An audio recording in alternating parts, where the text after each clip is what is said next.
আমার চ্যানেলে তোমাদের সকলকে স্বাগত। আজ আমরা ক্লাস 7-এর রায়োমার্টিন প্রশ্নবিচিত্রা থেকে ইতিহাসের দ্বিতীয় পর্যায়ক্রমিক মূল্যায়নের তৃতীয় স্কুল সলভ করব।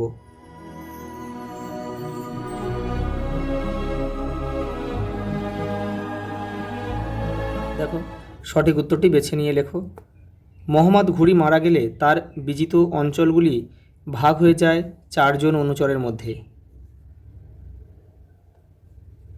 কৃষ্ণদেব রায় রচিত গ্রন্থটি লেখা তেলেগু ভাষায় লেখা। বইটার নাম হচ্ছে আমুক্ত, আমি এখানে লিখে দিচ্ছি, তোমরা একটু এটা মুখস্থ করে নেবে। আমুক্ত মাল্যদ।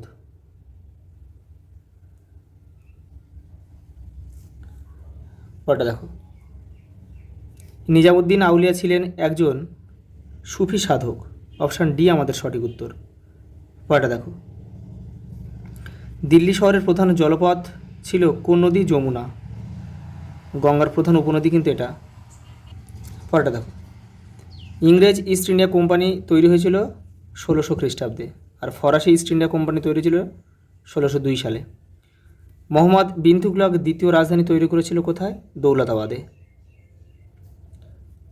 আলাউদ্দিন হোসেন শাহ ছিলেন কোন বংশের শাসক? এটা হচ্ছে হোসেন শাহী বংশের শাসক। পরেরটা দেখো, ভারত থেকে ইউরোপে রপ্তানি করা হতো কি? তামা, রূপ, সোনা, নীল। ইবন বতুতা যে সুলতানের রাজত্বকালে ভারতে এসেছিলেন তিনি হলেন মোহাম্মদ বিন তুগলক।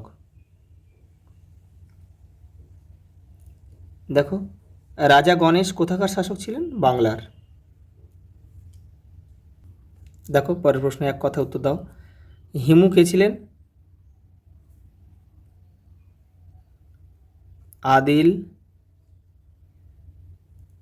আদিল শাহের সেনাপতি।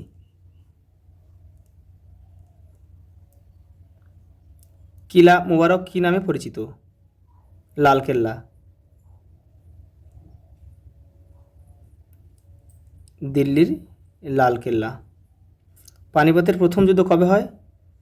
1526 খ্রিস্টাব্দে হয়েছিল।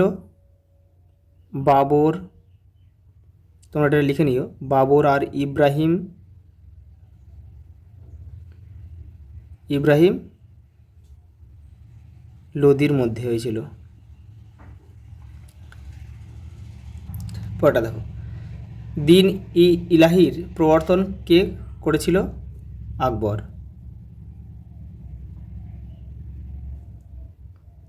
আকবরের আমলের একজন বিখ্যাত ঐতিহাসিকের নাম লেখো।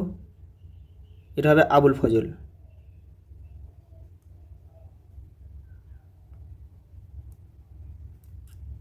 পরেরটা দেখো,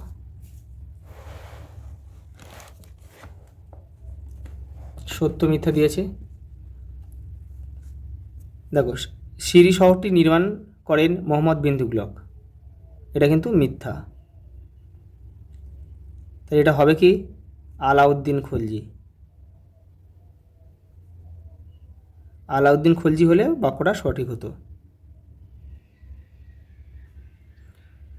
দেখো, রাঠোর যুদ্ধ হয় 1779 খ্রিস্টাব্দে, এটা কিন্তু ভুল, এটা হবে 1679। বৈরাম খাঁ ছিলেন বাবরের অভিভাবক, এটাও কিন্তু মিথ্যা হবে, এটা মিথ্যা হবে। এটা হবে আকবর।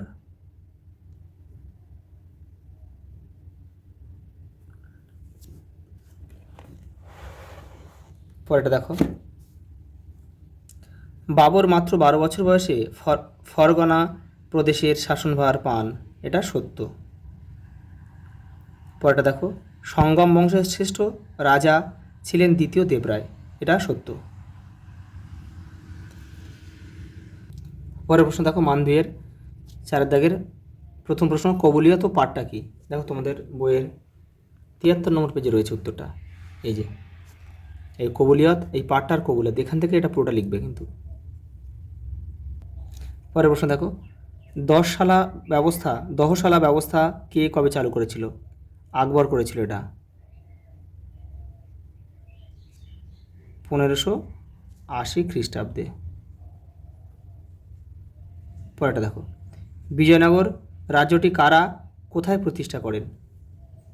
দেখো 63 নম্বর পেজে তোমাদের বইয়ের উত্তরটা রয়েছে, এই যে এখান থেকে লিখবে।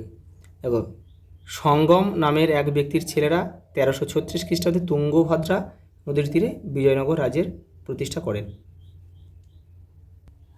দেখো পরের প্রশ্ন, খানোয়ার যুদ্ধ কেন ধর্মীয় যুদ্ধ ছিল না? এই যে রায়ন মার্টিন দেখো 19 নম্বর পেজে রয়েছে, 119। দেখো তোমাদের যাতে নতুন বই তাদের কিন্তু নাও মিলতে পারে, তোমরা একটা কিংবা দুটো পেজ আগে পরে করবে, পেয়ে যাবে। এই যে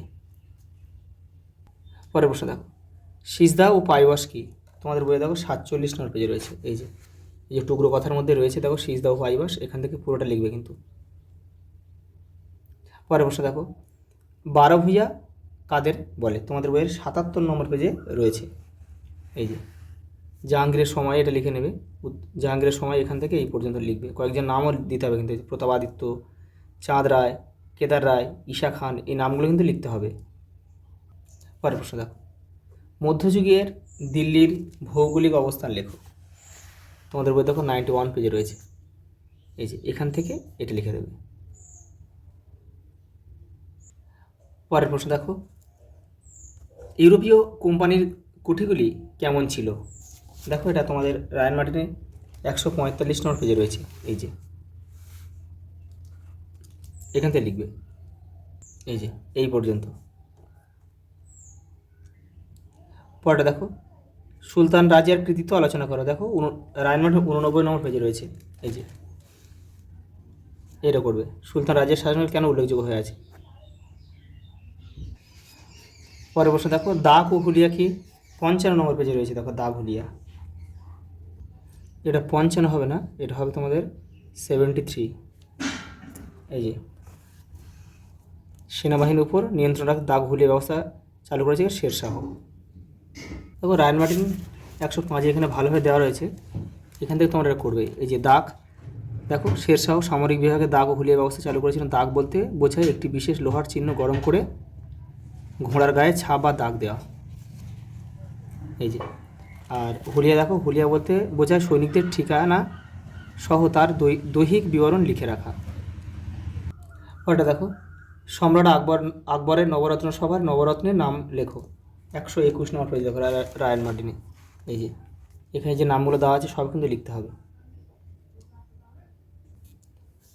দিল্লির জলের অভাব দূর করতে শাসকরা কী কী পদক্ষেপ নিয়েছিল? দেখো এটা 43 নম্বর পেজে, 143 নম্বর পেজে রয়েছে রায়ন মার্টিনে। এই যে এখান থেকে এই সমাধান এইগুলো লিখতে হবে।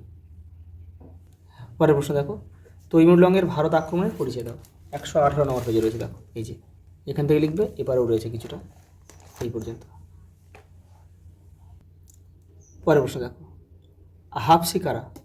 দেখে নাও, এই যে এখান থেকে এটা পড়ে লিখবে। পরেরটা দেখো, বাংলায় সুলতান ইলিয়াস শাহের কৃতিত্ব কী ছিল? দেখো তোমাদের বইয়ের 60 নম্বর পেজে রয়েছে, এখান থেকে লিখবে, এখান থেকে এটা।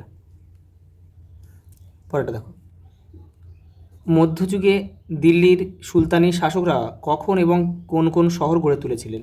তোমাদের বইয়ের 93 নম্বর পেজে রয়েছে। দেখো এই যে ছকটা, এটাই তোমাদের করতে হবে। এই যে এই 5টা কিন্তু 1 2 3 4 5 এই পর্যন্ত, ফিরোজাবাদ পর্যন্ত।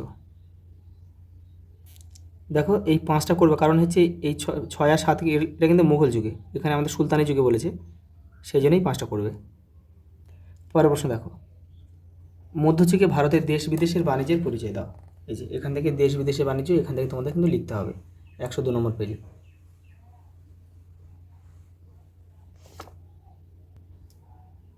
মোহাম্মদ বিন তুগলকের পরিকল্পনাগুলির পরিচয় দাও।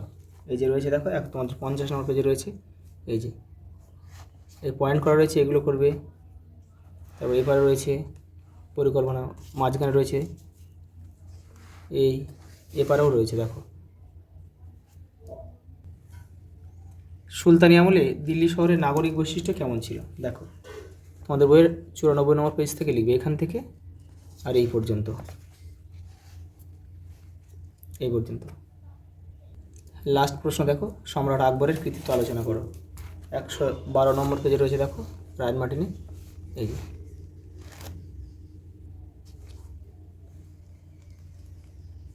আজ এই পর্যন্ত, দেখা হবে পরের ভিডিওতে।